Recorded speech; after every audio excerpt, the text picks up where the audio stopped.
Hoje vamos falar de um tema que impacta cada detalhe da nossa vida, o meio ambiente como política pública. Vamos entender como transformar a luta contra mudanças climáticas em ações reais nos municípios e como garantir que sustentabilidade seja prioridade em todas as agendas nas prefeituras, desde das prefeituras até as assembleias, né? Para isso, temos a honra de receber as 2 mulheres suficientes, né. Mulheres o suficiente, porque o projeto Mulherá é de mulheres o suficiente, da nossa querida, eh, Vera Mota, nossa jurídica do PV Nacional, que tem tantas defesas, tantos projetos aí dentro do judiciário, né, na luta da Vera, e nós temos o livro da Vera, Mulher o Suficiente. Então estou aqui com 2 mulheres o suficientes, e vamos ter surpresas com relação também ao homem suficiente. Aguardem os próximos podcasts.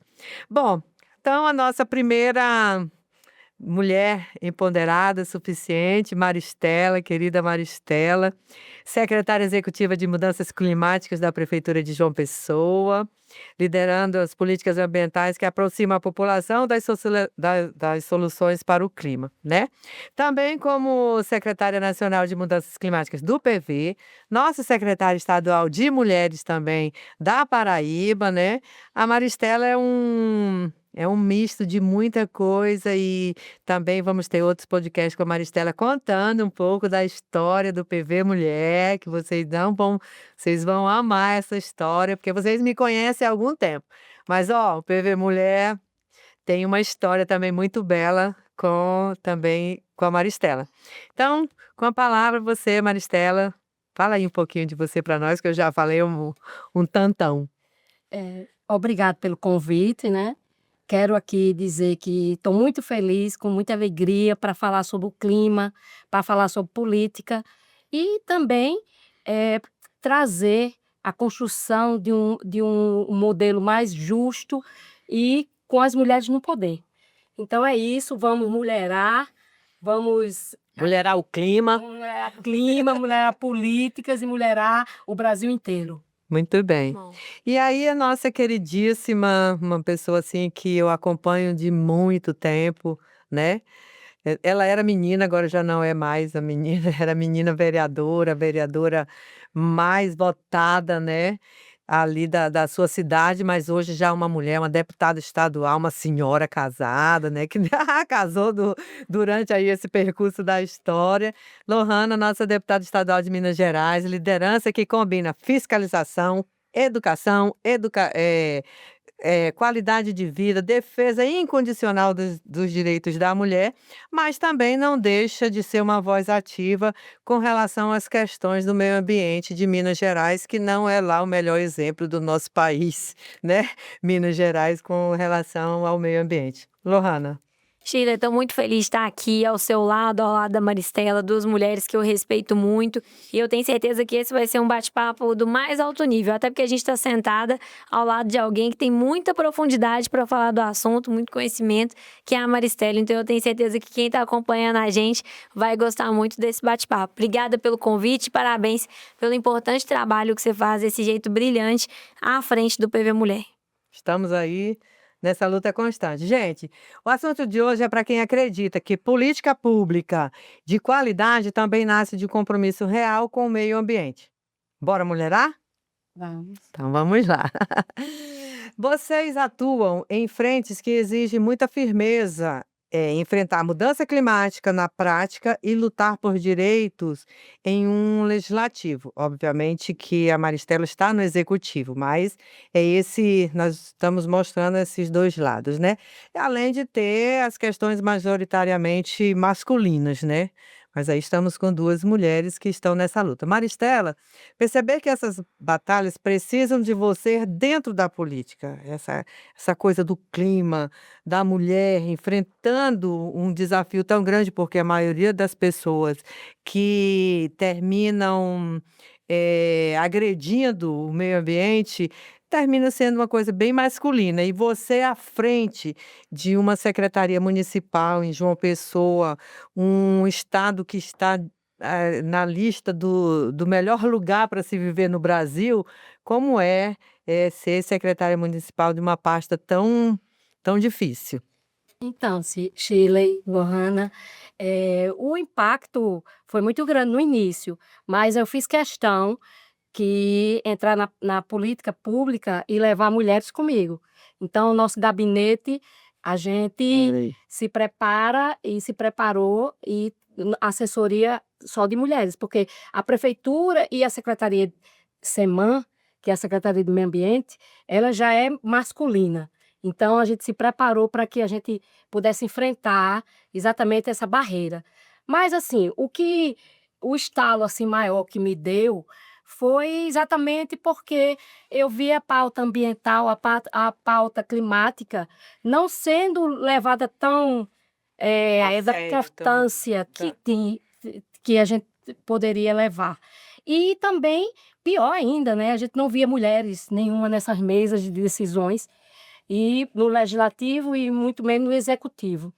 E aí eu agarrei essa oportunidade no Poder Executivo, na Prefeitura Municipal de João Pessoa, sabendo, graças a Deus, que o nosso prefeito é um prefeito que gosta do verde, que é o quarto mandato, já vai para o quarto mandato, que ele teve 2, e que ele, eu fui secretária dele no primeiro mandato, onde a gente tinha um lixão, e ele desativou esse lixão, e hoje Deus quis que ele voltasse, e eu estar junto dele, estamos fazendo com que esse lixão seja um parque socioambiental. Um parque maravilhoso, claro, a gente conseguiu o recurso do BID e da Aliança Francesa, mas a gente está fazendo um parque socioambiental e vamos fazer com que esse parque, a cidade, né, ganhe e se integre Qualidade de vida. a qualidade de vida que a gente tanto tem lá. E muita gente ainda vê mudanças climáticas como algo distante, de grandes acordos internacionais. Qual foi o maior desafio para tornar essa pauta concreta e urgente para quem mora em João Pessoa, por exemplo, Maristela? Então, eu vi e vejo a mudança climática como uma política de cuidar de pessoas, e não só mitigação, adaptação, enfim. Eu levei para esse lado de cuidar das pessoas. Então, quando a gente fala a verdade, quando a gente vê as pessoas que mais precisam, e principalmente as mulheres que são mais atingidas pela essa causa das mudanças climáticas, as comunidades, eu levei essa verdade. Ó, eu estou falando de justiça climática, mas sabe o que é justiça climática? É sua moradia, o ônibus lotado, a sua questão de alimentação, né? Então, é o cuidar do seu bem-estar. E aí ficou mais fácil para que a gente fizesse essa interlocução com as comunidades lá em João Pessoa. E a gente tem levado isso com muito afinco, né? Cuidar, porque meio ambiente é cuidar também. E é isso que a gente prega lá e estamos nesse caminho. Muito bem. E quanto a você, Lohana, iniciou a sua trajetória fiscalizando contratos, mas hoje é referência na defesa de direito das mulheres e da sociedade. Nesse caminho, quando é que o tema da sustentabilidade começou a fazer sentido para que você colocasse essa pauta também na política? Acho que essa resposta, Shirley, vai costurar muito com a resposta que a Maristela deu para a pergunta anterior, você acredita? Porque eu tenho a impressão de que as pessoas sentiam, por algum motivo, que quando a gente estava tratando de pauta ambiental, a gente estava falando de urso polar em calota derretendo, lá nas geleiras. E, bom, defender o urso polar na calota derretendo é muito justo, coitado do urso polar, tem que ser defendido mesmo.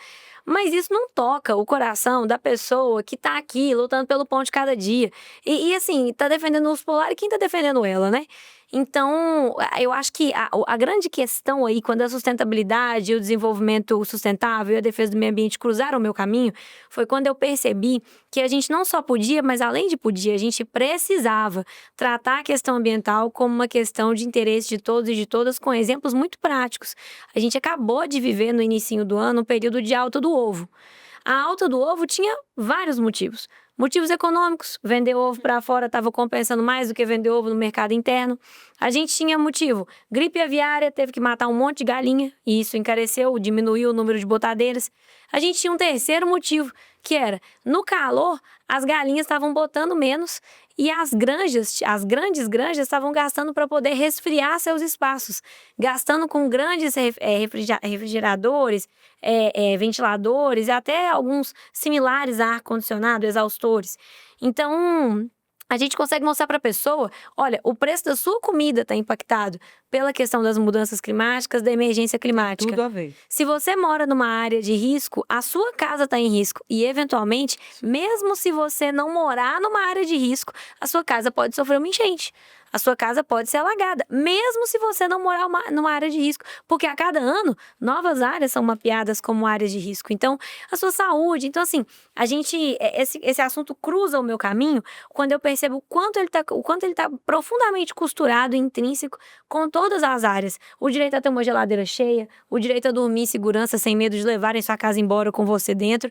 Então, a defesa do meio ambiente cruza o meu caminho nesse momento. E eu acho que a minha defesa parte a partir daí. A partir dos exemplos que tem muito a ver com a vida cotidiana das pessoas que acompanham meu trabalho. Perfeito. E lá em Minas, a pauta ambiental muitas vezes esbarra em interesses econômicos fortes, né? Como mineração, agronegócio, grandes obras. Na sua experiência, como é enfrentar esses interesses dentro da Assembleia e qual o caminho para avançar em leis que realmente priorizem o meio ambiente sem deixar as comunidades desamparadas? É uma loucura, né? Porque Minas Gerais, eu brinco que, Maristela, quem faz política em Minas Gerais faz política em qualquer lugar. Porque a gente tem tantas contradições e as nossas contradições são o que nos fortalece, mas também são o que nos coloca à prova todos os dias. Então, Minas Gerais está aí, esse estado rico em patrimônio histórico, esse estado com a melhor comida do Brasil, vou sempre defender a nossa comida mineira, esse estado com tantas riquezas, e esse estado que tem um agronegócio muito forte, esse estado que tem a mineração no nome do estado, Minas Gerais, esse estado que a gente tem a escola de Minas mais antiga do país, a escola de Minas da Federal de Ouro Preto foi a primeira do país, um dos primeiros cursos superiores colocados no país, a escola de Minas lá de Ouro Preto. Então, assim, a gente tem todas essas contradições para lidar. E tem como, eu defendo profundamente que a gente tem, por exemplo, um agro moderno para trabalhar do lado deles. As pessoas vão precisar se alimentar até o fim dos tempos. Então, é importante, inclusive, que a gente tenha condição de costurar e de caminhar ao lado desse agro que é moderno, que respeita o meio ambiente, que quer vender para a União Europeia, então entende que atender aqueles critérios que eles exigem é importante, inclusive implementar esses critérios para vender no território nacional. Porque a gente não tem que vender com menos agrotóxico ou sem agrotóxico só para o irlandês, só para o francês, não. A gente tem que buscar ter isso para o nosso cidadão, para o brasileiro. Então, é um estado que coloca muitos desafios para a gente. E eu entendo, você me perguntou como fazer para que as pautas que protegem direitos consigam avançar na Assembleia com toda essa organização e esse tanto de conflito que a gente tem internamente, né? E especialmente conflito com o capital econômico, porque no fim das contas é sobre isso. Eu entendo que é com a participação das pessoas. A gente viu há pouco tempo atrás uma grande movimentação contra o PL da devastação. Audiências públicas, rodas de conversas, panfletagens, vídeos rodando na internet, informando as pessoas sobre o que estava acontecendo, e a tramitação deu uma segurada. A gente tem ouvido nos bastidores que eles estão tentando avançar novamente, mas eu tenho certeza que se eles avançarem, a população vai reclamar novamente, a população vai se movimentar. Esse é o tipo de coisa que a gente só consegue frear com mobilização popular. As pessoas em Minas Gerais se lembram perfeitamente do que aconteceu com Mariana e Brumadinho, por exemplo. Não dá para você achar que você vai chegar nesse estado e vai falar que agora Brumadinho é um estabelecimento de médio porte, não precisa de licenciamento e que tá tudo bem, que o povo não vai chiar. É lógico que o povo vai chiar e que bom que o povo vai chiar, porque no fim das contas é bom lembrar para o Congresso, como é bom lembrar para a Assembleia e para a Câmara Municipal, que a gente responde a um patrão, né? e que o patrão é a população. Então, eu entendo que a gente consegue frear essas questões estimulando uma participação profunda das pessoas e contando o que está na pauta da Casa Legislativa. Perfeito. Bom, agora eu quero saber de vocês duas qual é o segredo para não perder a conexão com as pessoas quando se fala de temas tão técnicos como mudança climática ou direitos, por exemplo, né? E o que mantém vocês firmes quando parece que ninguém quer ouvir sobre isso? Maristela. Então, eu acho assim que o plano de ação climática que a gente começou a elaborar e a gente elaborou, planejou e agora já está em Em execução. execução. Então, esse plano, eu fiz questão de estar junto com a comunidade, então a sociedade civil participou, a academia, como Lohana mesmo diz, o povo tem que estar perto. Então, é isso que a gente precisa fazer com que as pessoas entendam que o meio ambiente também faz parte lá daquela rua alagada, daquela comunidade que está lá distante. Então, com o plano de ação climática que a gente elaborou em João Pessoa, para nortear nossas políticas públicas, a população participou efetivamente e a gente ouviu todas as comunidades, como a academia e o poder público, porque meio ambiente não é uma secretaria do meio ambiente que vai resolver o problema. O meio ambiente é intersetorial. Ou a prefeitura está toda junta para que a gente resolva, Todo todos organismo, né? todo o organismo tem que estar como a Secretaria de Meio Ambiente, a Secretaria de Mobilidade, enfim, Saúde, educação, meu Deus, né? enfim, todas têm que estar em comum acordo para que a gente caminhe junto. O nosso plano, ele prevê algumas ações prioritárias, né, que a gente já está em execução em João Pessoa. Não é à toa que a gente é uma das poucas capitais do Brasil que temos o plano já efetivamente. E nesse plano, a gente exatamente vai para as comunidades para que a gente não perca esse diálogo com as pessoas, né? Quando eu falo em metas climáticas, eu posso dizer ao cidadão que metas climáticas é também o ônibus lotado que ele está, né? A agricultura familiar, da creche, as crianças na creche. Então, a gente transforma toda essa questão técnica de mitigação, adaptação, resiliência para que eles entendam que é o dia a dia, que esse tipo de coisa chega até eles, né? Porque a mudança climática não é mais coisa de futuro, é o aqui e agora. Eles já estão sentindo, eles já estão vendo a rua alagada, eles já estão vendo Situação do Rio Grande do Sul, o Rio Grande do né? Sul O próprio que aconteceu em João Minas. Pessoa também já João tem Pessoa. alagamento, né? E tem também a questão do calor, né? As ilhas de calor que a gente está trabalhando sobre isso. Enfim, é o dia a dia que a gente está vendo que as mudanças climáticas que estão interferindo. E a gente precisa mostrar isso na prática. E é isso que a gente faz com a Prefeitura Municipal de João Pessoa. Antes de passar para você, Lohana, é um exemplo assim, as pessoas falam de meio ambiente, mudanças climáticas, mas você está um exemplo lá do Acre. Terminou agora a parte lá no Acre só tem 2 estações do ano, inverno e verão. Chove 6 meses e é 6 meses de sol. E agora está encerrando a chuva. E a gente fala, tem campanha oficial do governo federal e tudo mais, mas basta dar um solzinho que você começa a ver aqueles fiozinhos de fumaça. Eu que sou chacreira, né? Eu começo a ver aqueles fiozinhos de fumaça, o pessoal queimando as folhas. Então, é um tema chato de falar, as pessoas não querem ouvir. Observam o que tudo está acontecendo, mas você como uma deputada, como que você consegue administrar essa situação de falar sobre um tema tão importante, mas que as pessoas não gostam de ouvir? me lembro só de Paulo Freire, porque eu fico pensando que se a gente não dá conta de dialogar com a pessoa numa linguagem que faça sentido para ela, então talvez nem a gente entende tanto o assunto assim. E eu já me peguei nessa contradição. Então, acho que é importante, assim, é muito soberbo quando a política se organiza de forma que as pessoas não consigam entender do que a gente está falando. É óbvio que tem momentos em que a gente tem que usar o linguajar mais técnico mesmo, pela dureza do assunto, pela aspereza daquilo que está sendo tratado. Mas se eu tô indo na comunidade, se eu tô participando de uma reunião no bairro, se eu tô indo lá pedir voto, se eu tô indo lá fazer uma audiência pública, se eu tô indo levar uma mobilização, um abaixo-assinado, qualquer coisa, e eu não dou conta de sentar com as pessoas, explicar para as pessoas de um jeito mais ou menos simples, de um jeito que elas vão entender, num português do dia a dia, o que eu tô querendo com aquilo ali, ou o que eu tô combatendo com aquilo ali, então talvez eu não domine tanto assim o assunto. Eu acho que é com os exemplos cotidianos mesmo que a gente consegue efetivamente trazer para as pessoas os riscos que a gente tem. Então, assim, o que aconteceu no Rio Grande do Sul foi muito importante que a imprensa logo depois mostrasse quantas alterações no Código Ambiental do Estado o governo tinha promovido nos últimos anos. Sim. E o quanto foi enfraquecida a legislação ambiental no Estado. Isso faz as pessoas pensarem. Isso faz as pessoas entenderem, então é por isso que os deputados estavam contra, é por isso que o povo estava contra. E aí eu acho que a gente tem a função de também não deixar as pessoas esquecerem.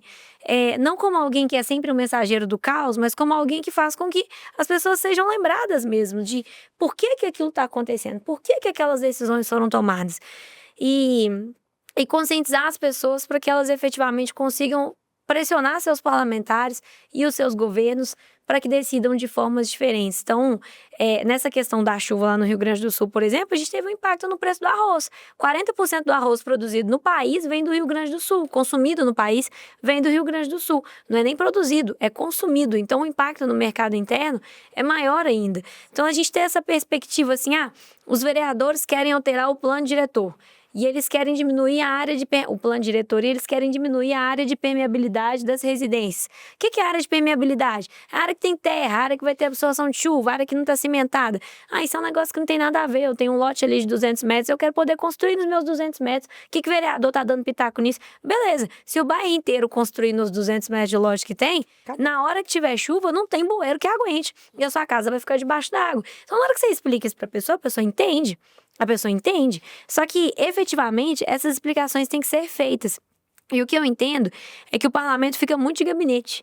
E quando a gente vai ver, inclusive às vezes a gente que está na defesa do meio ambiente, a gente está brigando ali dentro. Às vezes se você for com os parlamentares que defendem as mudanças ruins, se você for na rádio às vezes e falar com a população, tem mais impacto. Porque se você for na rádio e falar com a população de um jeito mais simples, e falar o nome dos deputados, ler o nome dos deputados, falar assim, olha, com muito respeito, população, mas manda mensagem pro deputado para saber o que ele pensa sobre isso.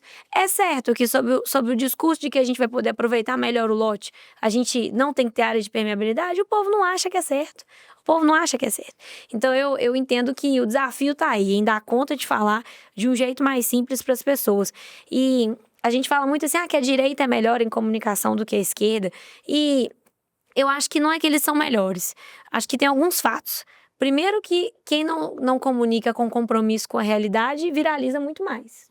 Se você tiver compromisso com a realidade, você viraliza menos. Mas segundo, eles subestimam menos o eleitorado deles. Eles discutem com o eleitorado deles as coisas que estão acontecendo muito mais do que a gente.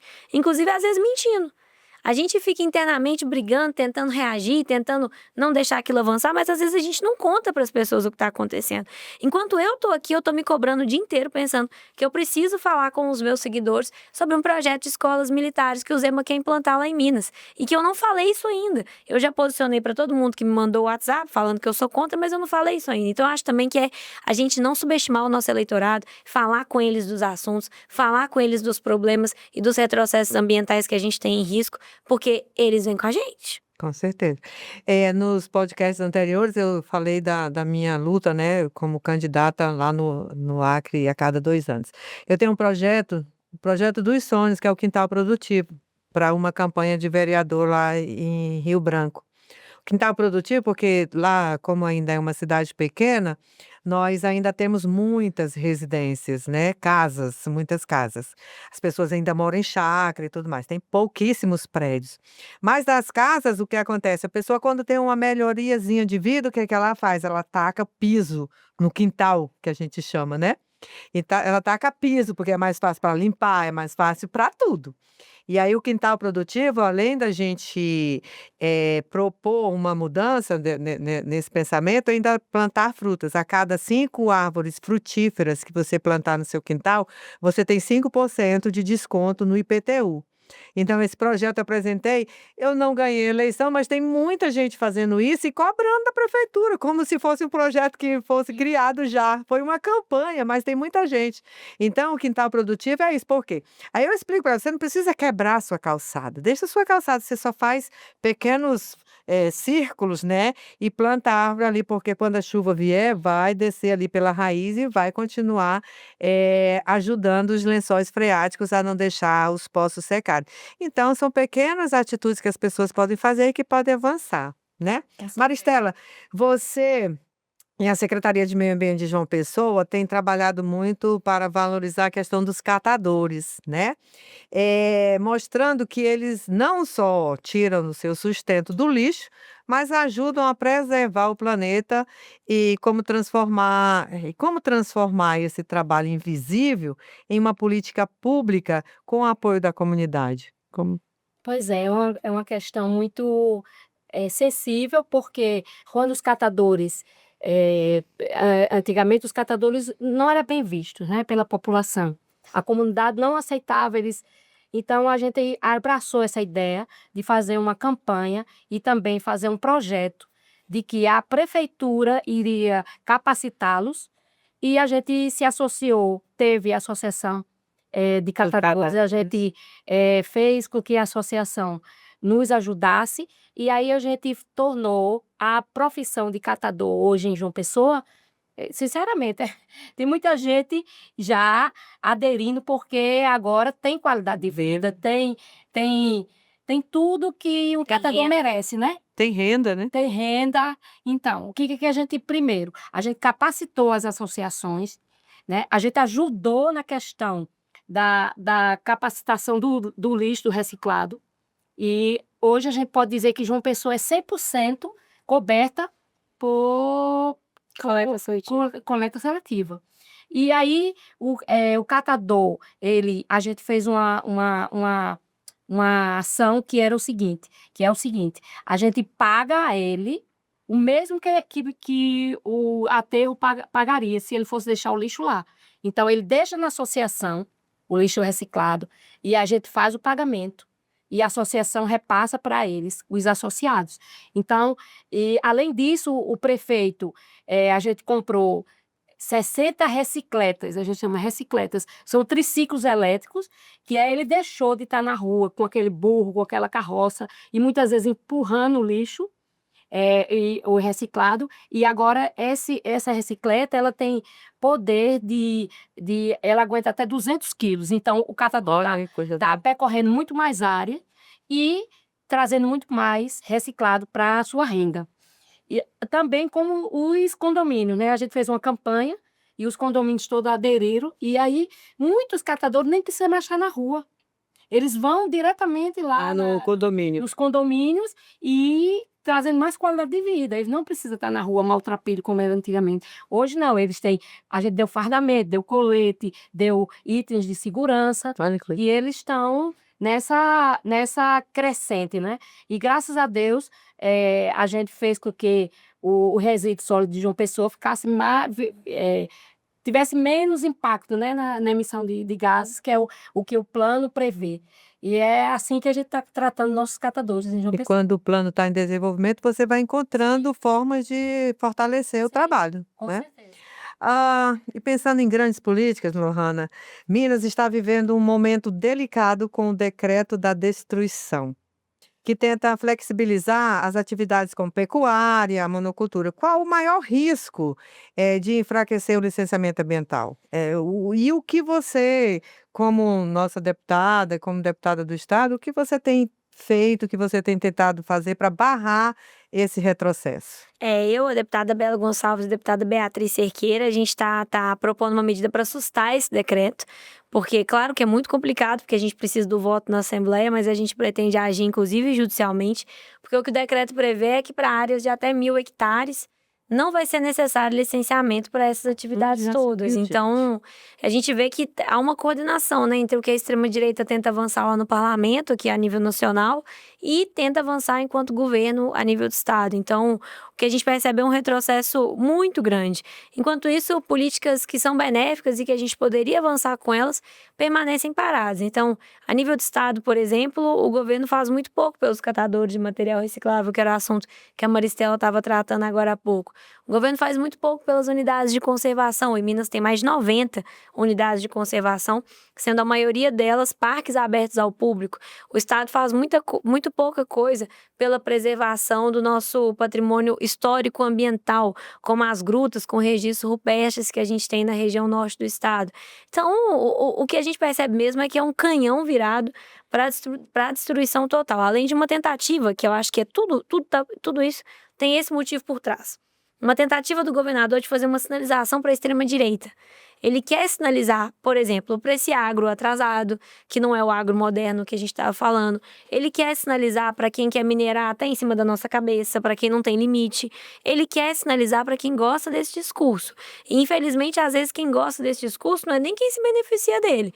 Porque se eu fosse milionário, eu defenderia milionário. Agora, o que a gente percebe muito claramente é que o governo do estado consegue mentir e passar esse discurso, inclusive para as pessoas que se prejudicam dessas políticas, pessoas que vão ter que ser mudadas de casa, pessoas que vão ter problemas de acesso à água, pessoas que vão ter problemas com o valor dos alimentos lá na frente. Então, em Minas Gerais não é qualquer estado, né?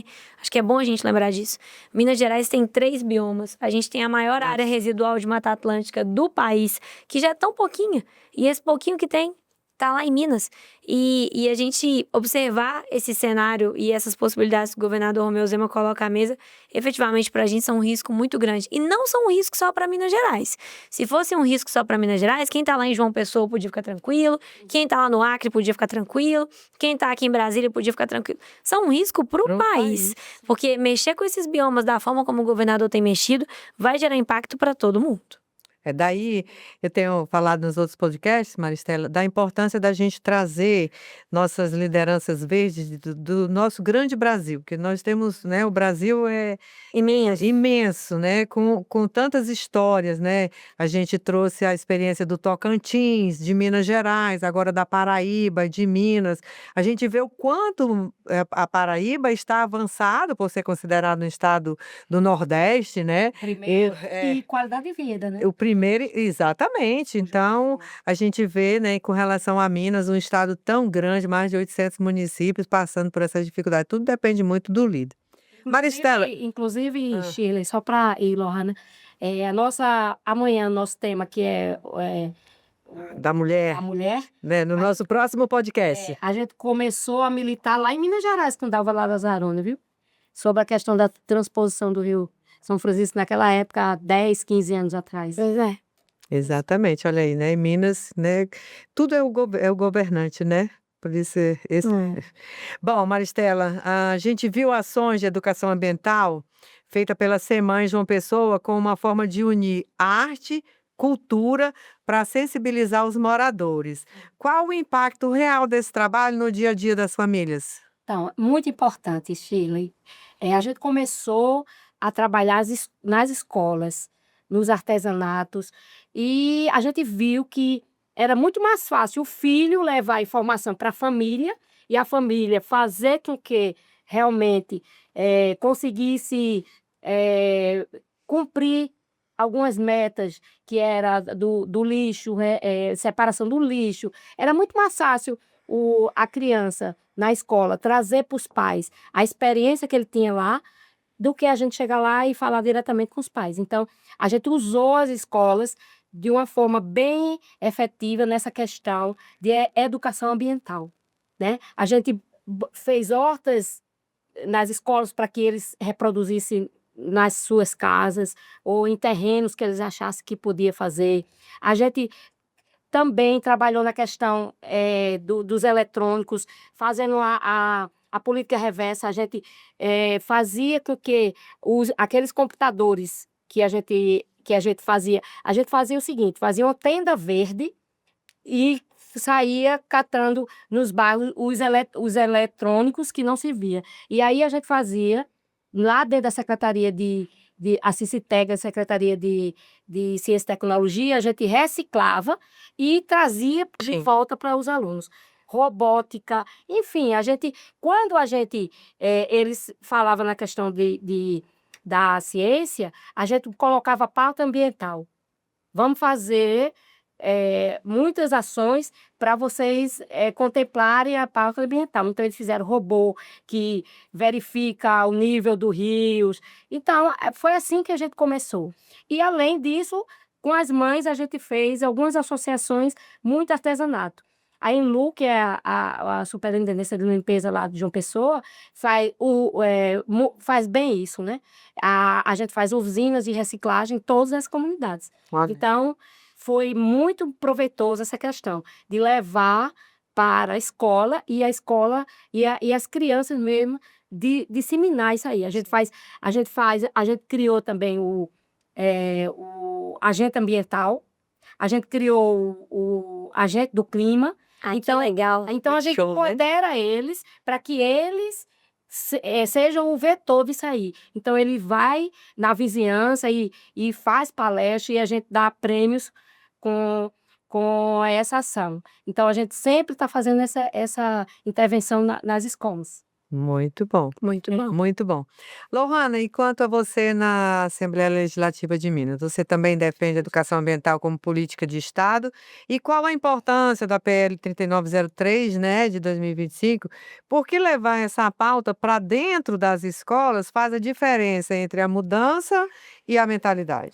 Pois é, eu estava ouvindo Maristela aqui e na hora até sorri para ela, porque eu lembrei do meu projeto. É legal, né? A gente teve. Eu tenho esse projeto de lei e aí ele estabelece 3 eixos de trabalho muito específicos.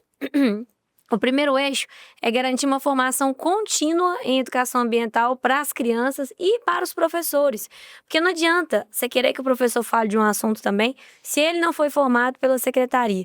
Mas isso tem que ser de forma contínua. O que a gente percebe é, no dia do meio ambiente, dia 5 de junho, todas as escolas fazem uma ação bem linda de meio ambiente. Aí no dia 20 de novembro, todas as escolas fazem uma ação bem linda de combate ao racismo e de falar sobre a herança negra aqui no nosso país. Então, não dá para ser assim. A gente não vai conseguir formar a consciência dessa forma. Então, o primeiro eixo do projeto é esse. O segundo eixo é garantir que os temas vão ser trabalhados em sala de aula ao menos uma vez por mês. E o terceiro, para que tenha regularidade. E o terceiro eixo é garantir que eles vão ser tratados de forma transversal entre todas as disciplinas. Então, assim, dá pra gente falar de água, aprendendo metros cúbicos na disciplina de matemática, dá pra gente falar de calor, dá pra gente falar de combustão, de tratamento de resíduos, falando em física, falando em química. Então, tem muita forma da gente poder tratar as questões ambientais dentro das escolas. E aí, desde os anos do ensino fundamental, dá pra gente ensinar números e em vez de usar material dourado, a gente usar árvores, a gente usar frutas, a gente usar qualquer outra coisa que a gente pode fazer, depois fazer um lanche coletivo com os alunos.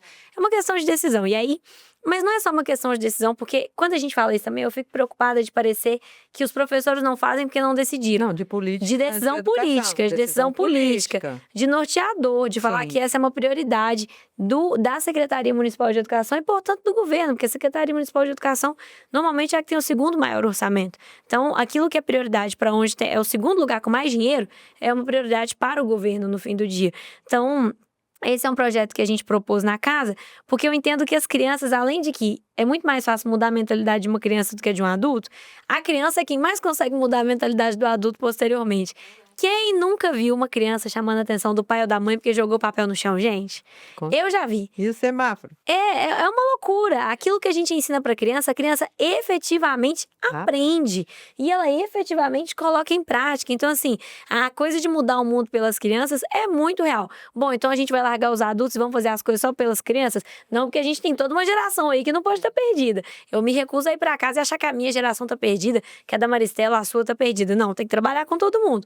Mas que pelas crianças a gente tem condição de fazer de ter uma colheita de resultados muito expressiva, isso eu tenho certeza. Então, a ideia é trabalhar pelas crianças, pelo ensino fundamental e pelo ensino médio com os adolescentes, para que a gente consiga ter mudanças de verdade mesmo daqui a alguns anos.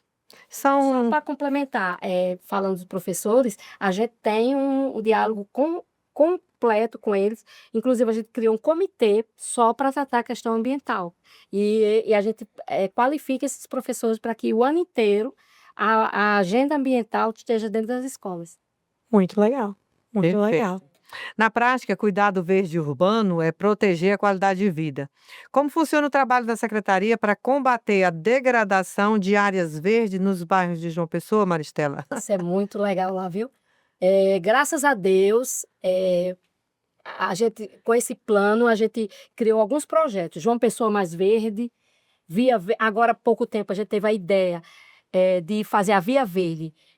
As ciclovias, tem algumas ciclovias lá que as pessoas não usavam. Então, a gente viu que faltava o quê? A arborização, conforto térmico.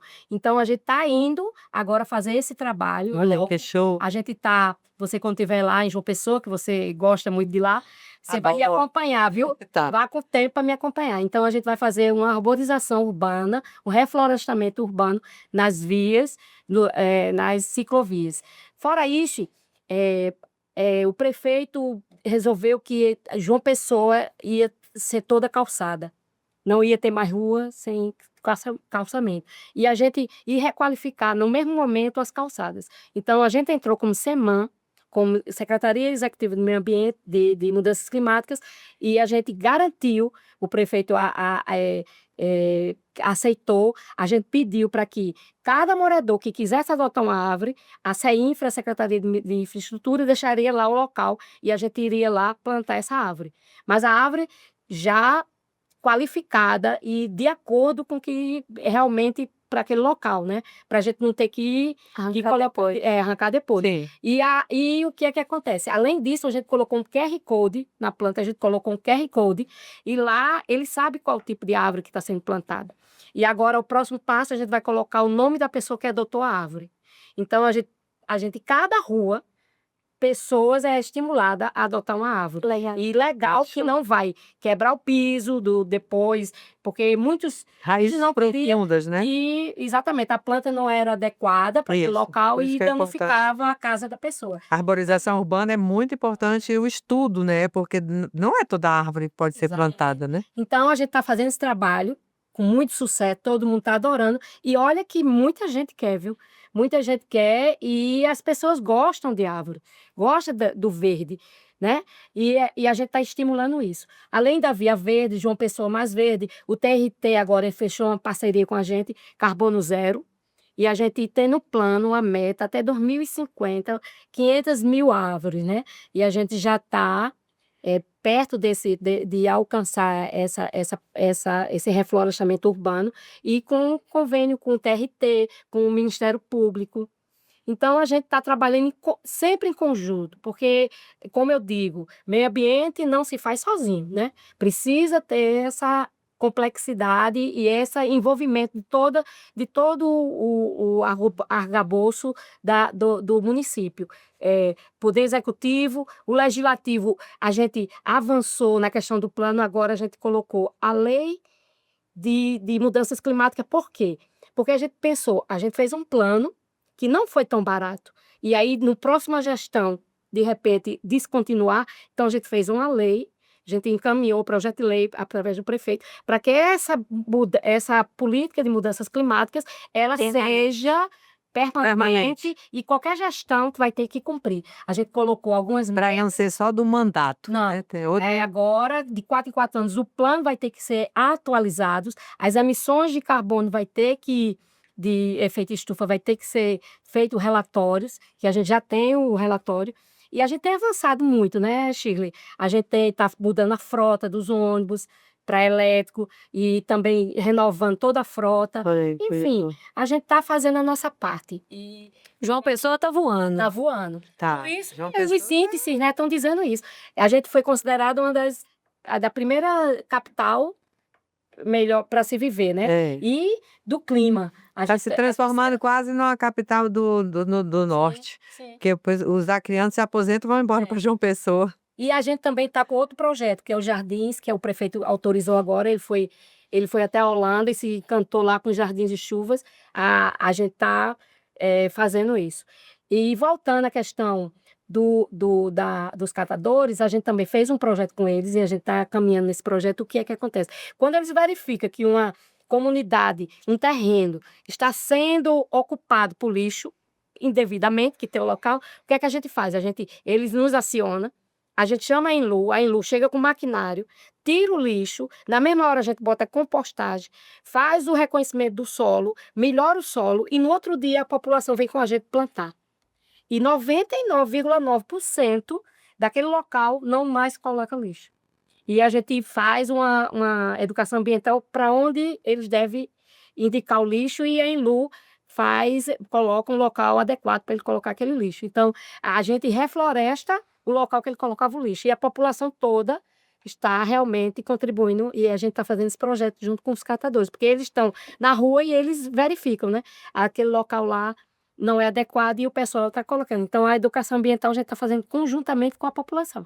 A gente tira o lixo, mas não vai embora, porque o que é que a gente via? A gente tirava o lixo, no mesmo dia ou depois já tinha lixo de novo. Então, a gente vai lá e faz o plantio e eles têm vergonha até de colocar mais lixo ali onde tem as Olha, plantinhas. tá vendo? Então, é isso aí, é a conscientização da população, né? A gente precisa trabalhar com elas. Não adianta só estar fazendo e números. A gente tem que empoderar para que eles entendam que João Pessoa é uma capital boa de se viver e que eles permaneçam com essa política. Muito bem. Bom, nós agora vamos para as perguntas finais, né? Porque o nosso tempo já está quase encerrando. E aí é para vocês, para as duas. Se pudesse mudar alguma coisa amanhã para tornar o estado de vocês sustentável, o que seria, Lohana? Eu acho que a fiscalização ambiental. Em Minas, o governador já trocou a chefia de fiscalização ambiental 11 vezes. Efetivamente, porque há muita pressão política e ele quer atender todas elas, né?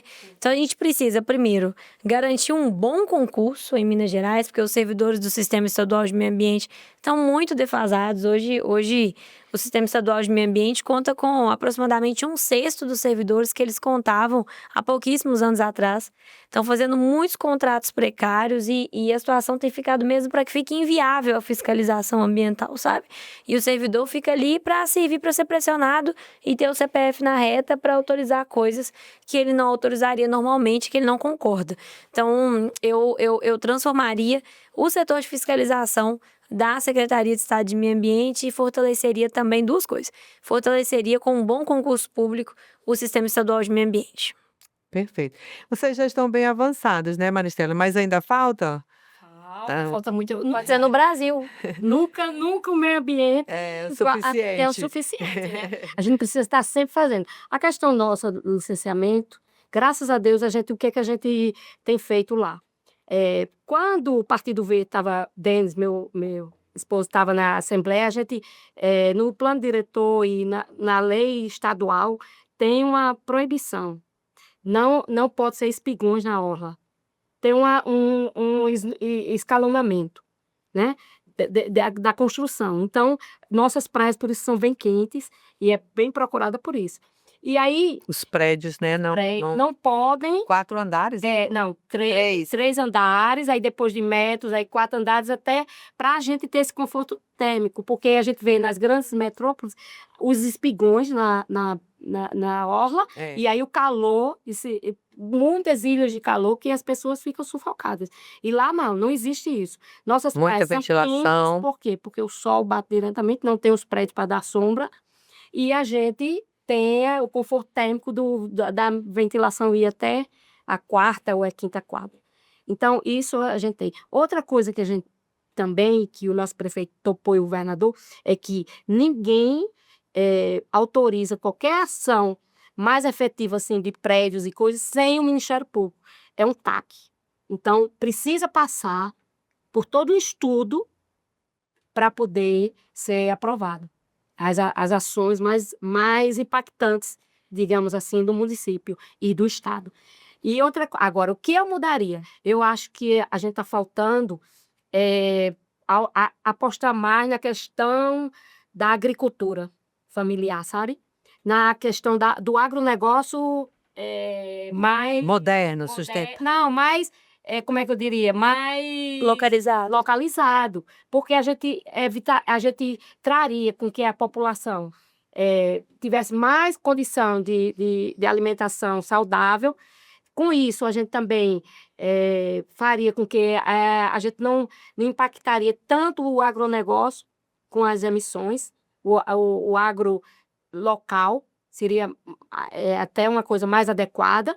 Enfim, era mais nesse sentido e reflorestaria também ainda mais a cidade, né? Imagina aí as pessoas fazendo sua horta, fazendo sua plantação na própria, como você diz, nas granjas, né? Pequenas granjas urbanas. Então, isso aí eu acho que a gente tem que avançar mais nessa questão do agro para que seja mais local. É isso que eu mudaria. A pergunta mais difícil. Se vocês tivessem que resumir a jornada ambiental em uma palavra, qual Muita seria? luta. Luta. Resistência. Luta pra Resiliência. Resistência, porque não existe. Mesmo que as pessoas, como você disse, às vezes não quer escutar, mas a gente não pode desistir. É teima, meu filho, teima. Fica teimando. Não pode desistir. Perfeito, gente. Chegamos ao fim de mais um episódio e eu quero abrir agora um espaço para que vocês, Maristela e Lohana, deixem suas mensagens finais. Um recado, né? Uma reflexão para quem nos ouviu até agora, né? Que deu essa importância para um tema que realmente é de muita importância. Eu só quero agradecer, Shirley, pelo convite para estar aqui ao seu lado, nesse podcast que já está marcando o Brasil. Agradecer também a Maristela por estar aqui presente e compartilhar com a gente um pouco da trajetória de todos os grandes feitos que você tem conseguido. Maristela, obrigada. Te admirei demais te ouvindo. E dizer para cada um e cada uma que está assistindo a gente que se a questão ambiental também te preocupa muito, você tem partido certo para filiar. É o Partido Verde. Filia com a gente, vamos trabalhar conjuntamente, porque esse é o tipo de luta que só dá certo se a gente tiver de mãos dadas, né? Se você estiver achando que a comida tá cara, que tá quente demais, que a chuva tá muito doida, seu lugar é com a gente. Pois é, Shirley, eu quero também agradecer. Lohana, um prazer estar aqui com a parlamentar tão eficiente. E aí, ó, gente, isso aqui é o exemplo do Partido Verde, viu? Vocês se filiem e vejam aqui o exemplo de parlamentares que a gente tem no Brasil inteiro. E Lohana é uma das que nos orgulham, né, Shirley? Nos orgulha demais, viu? Parabéns. E aí, eu quero também dizer que a justiça social, né, não funciona sem ter a justiça climática. Então, a justiça climática também não funciona sem a justiça social. Nós precisamos cuidar das pessoas e das pessoas que mais precisam. E as mulheres estão nesse meio. São a maioria que mais precisa de cuidado e que a gente está tendo esse olhar aqui de mulherar e pensar exatamente nas nossas mulheres que estão na ponta e que mais sofrem. Então é isso, vamos cuidar de todo mundo, mas as mulheres com mais cuidado e mais carinho. Com certeza. Bom, gente, foi uma honra ter vocês aqui, né, compartilhando histórias tão reais, inspiradoras e, acima de tudo, mostrando que a pauta ambiental é sim uma pauta que cada um de nós, seja na rua, na comunidade ou na política, né? Eu quero muito agradecer a presença de vocês e, com certeza, esse tema não vai ficar só aqui, a gente vai explorar muito mais. Mas eu quero deixar aqui uma lembrança, né, do nosso podcast. Então, nós temos aqui a nossa bolsa. Adorei. Mulher, com uma agenda para suas anotações, minha secretária, uma caneca para a senhora tomar água e café lá, para não ficar usando copo descartável, e o nosso botãozinho do PV, né, que está aqui também. Adorei, adorei. Muito legal. Obrigada, Shirley, eu adorei. Estela. Foi linda. Obrigada, Muito bem. E se você está ouvindo, assistindo e gostando do nosso papo, não esquece de seguir o PV Mulher no Instagram, compartilhar com as amigas, com os amigos, colegas, né? É a nossa luta. E, é claro, marcar a gente nas redes. Vamos mulherar as ideias do Partido Verde, vamos mulherar a política, vamos mulherar esse país que está, como Lohana diz, numa luta tão grande por democracia e não democracia. Vamos mulherar, né, a leveza na política, com firmeza, mas também com muita resiliência e com muita responsabilidade. Então, fica o convite, nos assista e tem muito mais aí pela frente, né? Nós vamos continuar fazendo a nossa história e com certeza Maristela e Lohana vão levar para outras mulheres e incentivá-las a ter essa vontade de mulherar. Show de bola. Obrigada. Obrigada. Perfeito. Um grande beijo e vamos mulher.